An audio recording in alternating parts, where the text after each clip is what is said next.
Hey, everybody. My name is Kirk Cave. I'm with ADAS Depot, and I have the pleasure here to be with Mike Ambrosino, better known as Ambro.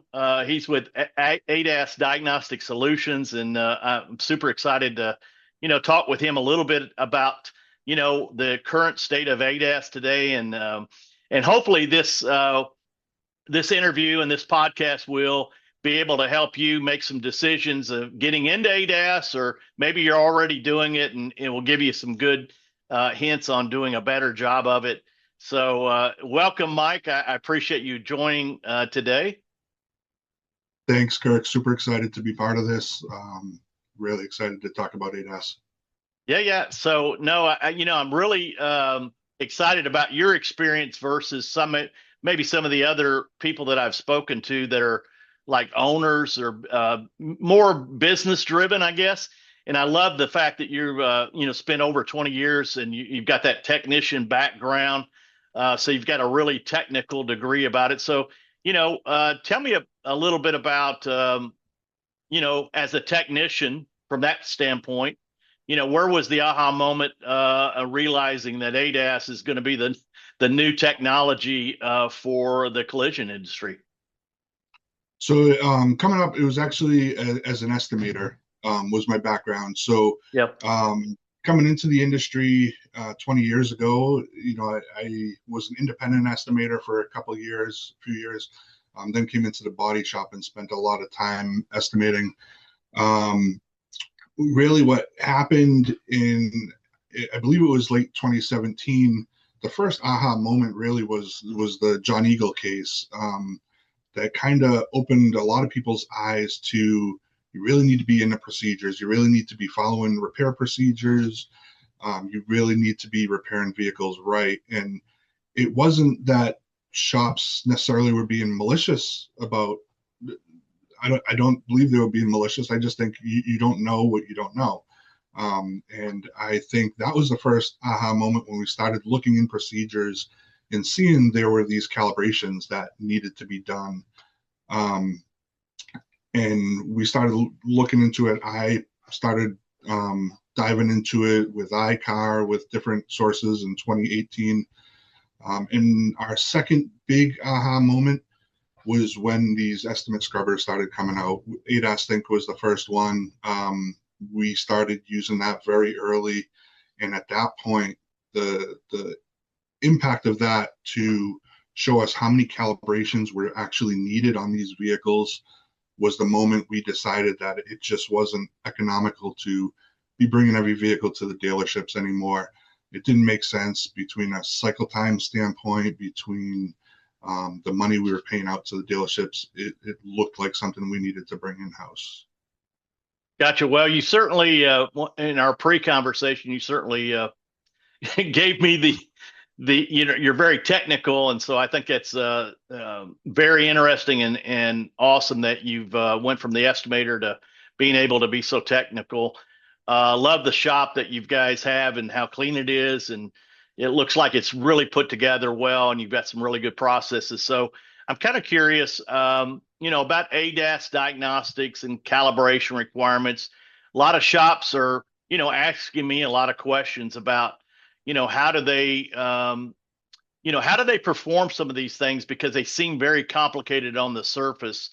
And so, how would you recommend to collision shops to proactively identify and plan for ADAS work early in the repair, process? Because a lot of times I'm hearing that they get the car in, they're working on it, they do a lot of the collision work's already done, the paint work's done, and all of a sudden, oh, wait a minute, we got to do some calibrations, and then it slows down that process. So what are some of the things that you would recommend?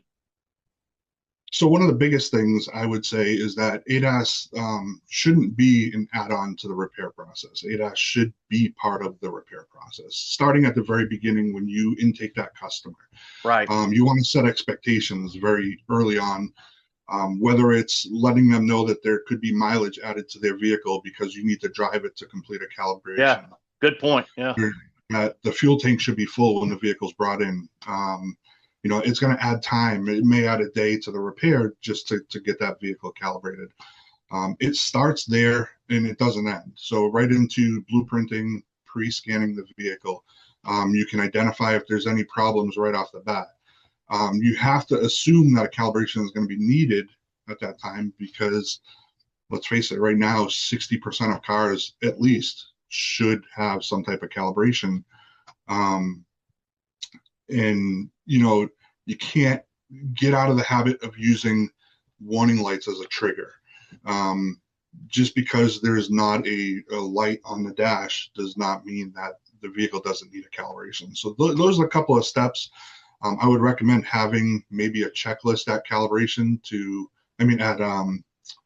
having a checklist at the time of blueprint to go through and check all the systems, see which systems, which modules may have been affected by the collision, or even though they're not affected directly by the collision, which modules are going to come off the car during the time of the repair.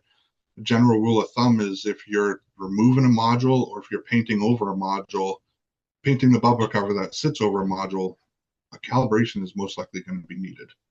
Yeah. No, that's awesome because I talk to shops now and they're interested in purchasing ADAS equipment. And you wouldn't believe how many, when I ask the question, when does that process start? Like you outlined, and I get some of them that say, well, when the warning light comes on, or if we think something's got to happen, they're guessing without that equipment. Kind of jumping to insurance reimbursement because you guys are a full suite of ADAS calibrations. What are some of the things that you would give advice to shop owners and estimators to document and then also communicate that properly so that you really speed up the process for the insurance company to pay you? So similar to my answer on the last question, identifying the systems early, identify what's going to be needed to repair that vehicle, set the expectations with the customer and with the insurance company. And you can't do ADAS if you don't research service information. Provide that information, not only provide the invoice of what you did to the insurance company, but provide the why. Explain why the calibration was done, whether that's through an estimate scrubber or a note on the invoice. If you give the reason why that calibration needed to be done and why the manufacturer required it, that may help you get paid for that job. The way we look at it is if you want to get paid like an expert, you need to document like an expert. Yeah, good. That's a great point. What are some of the when the insurance companies kind of push back a little bit? What are there any additional steps that you guys walk through? Because and the reason why I asked that and kind of have touched on it is I do get that question a lot when someone's deciding on a $40,000 purchase of equipment. Is, hey, how do I get paid by through the insurance companies? They're a little bit nervous of that, even though they're working with insurance companies all the time. So if you get a little bit of pushback, what does that look like, I guess, from a shop perspective? It's a tough question, a hard thing to deal with because to me, I believe the insurance companies look at it from a monetary standpoint and not necessarily an educated standpoint. And I think if you can put that documentation in front of them and get them to read it, that's the hardest part. Get them to pay attention to the documentation. It might be a little bit easier, but you're right. It is one of the biggest struggles in ADAS right now is that part of getting the insurance company to cover the correct amount that's needed to do the calibrations. It's not so much a problem anymore as getting them to pay for the right calibrations. It's the right price that needs to be paid for each calibration. Gotcha. There's a lot of pricing out there that kind of puts a lot of calibrations in the same bucket and not taking into consideration difficulty, tools needed, subscriptions that are needed. There's a lot of different things that are needed for the calibration, and really that we try and go that extra step of explaining what it takes to actually do the calibration. Yeah, totally agree with that. And I think getting back to your original point, that pre-documentation, that setting the expectations of looking up what needs to be done and what needs to be calibrated for that vehicle in the beginning is really crucial to make sure that that insurance payment is really smooth. I see shops that don't do that, and then all of a sudden they're caught in a bind because they didn't do that. So I think that's super helpful for you know, one other question, and this I don't get into these types of questions sometimes with business owners, but once you get the vehicle in the shop, we all know that ADAS calibrations are not plug and play. Maybe they will be someday in the future, but right now there's a lot of precise calibrations that need to be done to make it successful. When with your shop and you're very well equipped, when you have some calibration issues, what are some of the steps that you guys go through to try and avoid them? And then when you do have them, what are the steps to make sure that that calibration is successful, that the productivity and the efficiency in the shop remains consistent? So it all starts with proper education and training. Knowing how and when to reference service information is huge. You mentioned, getting that successful calibration or having trouble getting that successful calibration. This is something I'm very passionate about. Just because you have a successful calibration on paper or on your tablet does not mean that calibration was done right. We see it all the time on postings online. A successful calibration, a success on the tablet means that your ADAS component successfully saw the target. It doesn't mean that the target was in the right position. So going back to service information, going back to your setup, double checking things, you really want to make sure you have that target set up, because we went back and tested this about a year ago and set up one of our personal vehicles and wanted to see how far off we could put the target and still get a successful calibration. And we put that radar target about a foot off of where it needed to be and still successfully calibrated this Toyota Camry, which means 200 yards down the road, we're talking, 50, 60 feet off of the road that radar is aiming. Yeah. That radar is not going to work, but we had a successful calibration. So really, setup matters, environment matters.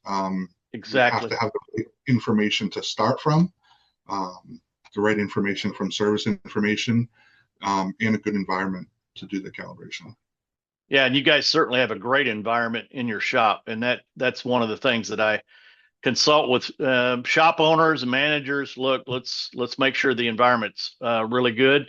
For those that use mobile units, I talk to them, and they've got to be a little bit more chameleon-like, because they're going into different shops and they have different environments. So it's really it's a different process for them. One last thing that I really I look for in these types of interviews, because I'm talking with people, a lot of people that are getting into ADAS. They're curious about it. They're really serious about it, one or the other.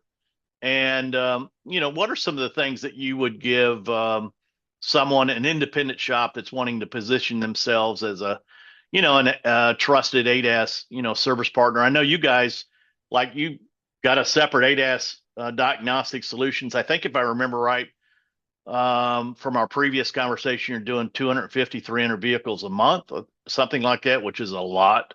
So what are some of the things that you would kind of prioritize for that person that's, looking to get into ADAS? So back 5 years ago, when we started, almost 6 years ago now, when we started getting into ADAS, we were looking at it very narrowly, as we're going to do calibrations for our collision center. What we didn't realize was there was a huge part of ADAS is diagnostics and dealing with all the different networks and systems on a vehicle. So I would say don't limit yourself. You always be open to learn, open to programming, wiring repair. These things are all going to come up during these ADAS repairs. You can't just limit yourself to doing just calibrations. You got to tackle the hard jobs too, and you have to be able to solve those. Those are the jobs that build trust with your customers. Those are the jobs. I mean, let's face it, you build trust one job at a time with your customers. If you fail on a job and you can't solve that problem, you might not see that customer again. So you want to be able to tackle the tough jobs. You want to be able to solve all of them. And, you know, sometimes the most valuable thing we fix for our customers is uncertainty. Yeah, no, I totally agree. And I'll add one thing to that I always advise shops, look, don't dip your toe into it. Don't use ADAS as an afterthought. If you're looking to maybe eliminate the subletter that you're using, or if you're looking for an additional revenue stream, you know, look at the whole picture. And if you're going to get into it, really dive into it hard, be serious about it. Have a really nice setup for ADAS. Your shop is awesome, and I think it's a great opportunity to prove out that ADAS is relevant in the collision space. So, Mike, I really appreciate you joining today. It's been a really pleasure to talk with you about this, and I hope this helps some other people out there as they're thinking about getting into ADAS and maybe getting into it a little bit deeper. And I appreciate you spending time with me today. So thank you. Perfect, Kirk. Thank you for having me. It's been awesome.